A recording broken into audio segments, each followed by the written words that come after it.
রাত গভীর। সবাই ঘুমিয়ে গেছে, কিন্তু তার ঘুম ছিল এক আলাদা গল্পের শুরু। দেয়ালে হঠাৎ জ্বলে উঠল এক দরজা। স্বপ্নের দরজা। সে পা রাখল এমন এক জগতে, যেখানে ফুল আলো ছড়ায়, মেঘের মাঝে ভেসে বেড়ায় দ্বীপ, আকাশ চিরে এল এক বিশাল ড্রাগন।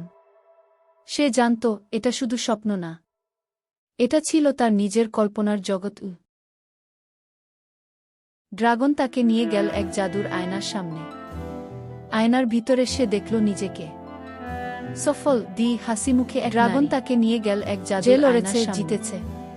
আয়নার ভিতরে সে সত্যি করেছে সফল হাসি মুখে এক নারী, যে লড়েছে, জিতেছে। স্বপ্ন দেখে সত্যি করেছে হঠাৎ তার ঘুম ভেঙে যায়। সকালের আলো জানালায়, কিন্তু এক টুকরো স্বপ্ন ছিল হাতে, একটা আলো ঝলমলে ফুল, যেটা বলে যায় স্বপ্ন শুধু ঘুমের ভিতর না, যখন বিশ্বাস করিস তখনই সেটা সত্যি হয়।